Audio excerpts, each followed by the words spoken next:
And joining us now is immigration lawyer Paul Herzog. Paul, let's start with the legality of this. Can this student exchange and visitor program be, like the certificate, be up and terminated without any notice from the government? Well, that's a good question. Short answer is yes, they can. But typically it's done for, the few times that I've seen it has been really for fly-by-night operations or cases where the institution wasn't keeping proper records or reporting to the government. That's not what they're alleging here, as far as I can tell in their press releases. The limited information we have is they're asking Harvard to turn over records of student protests. So this seems really unprecedented in terms of what they're doing, what they're asking Harvard to do. It certainly has seen the government go after a major university. I don't think anybody's really seen this before. And do you think that we're going to see this happen to other universities pretty soon? Well, that's, I think, the big fear for a lot of schools around the country, because they're seeing if they can go after Harvard, then are they going to go after other schools?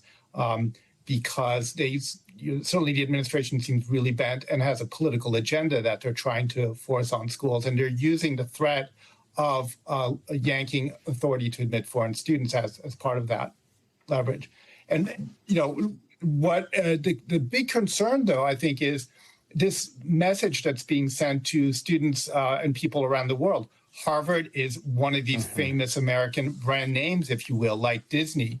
And if they see the administration going after Harvard University, it's going to cause a lot of people to be hesitant about wanting to study in the United States. And that's going to have an effect because foreign students are making a significant economic contribution, as well as supporting a lot of science research at universities around the country. And I would expect you're going to see a significant decline in student enrollments.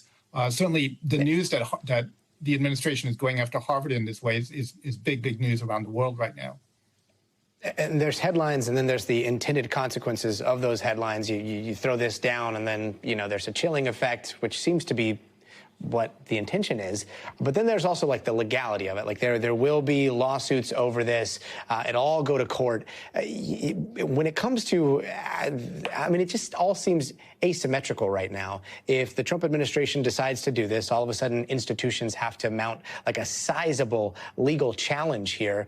Is there a point where, the cards are kind of stacked against a university? Well, I think an institution like Harvard certainly has the resources to carry out a legal fight against the government. They're well placed to do that. And that'll be true for some of the other big institutions out there that are probably in the crosshairs of the administration. But the damage that it's going to do is also the uncertainty. I mean, I read the notice that they sent. They seem to be ordering students currently enrolled at Harvard, including many graduate students who are part of research labs, to prepare to transfer. Now, that's not easy to do. If you're doing a PhD in, for example, astrophysics at a prominent professor's lab at Harvard, you can't just drop it and switch to another school. You're basically going to abandon your career and move back to your home country. It's not easy to find. So you're going to see a really significant disruption to the students at Harvard. That'll be the short-term consequence. And then I think the longer-term consequence is that a lot of prospective students, people who are thinking of coming to the United States, spending money in the United States, are going to change their minds. Yeah, and understandably how this develops. Yeah, absolutely. Well, Paul Herzog, thanks so much for your insight into all this. Thanks for watching. Stay updated about breaking news and top stories on the NBC News app, or follow us on social media.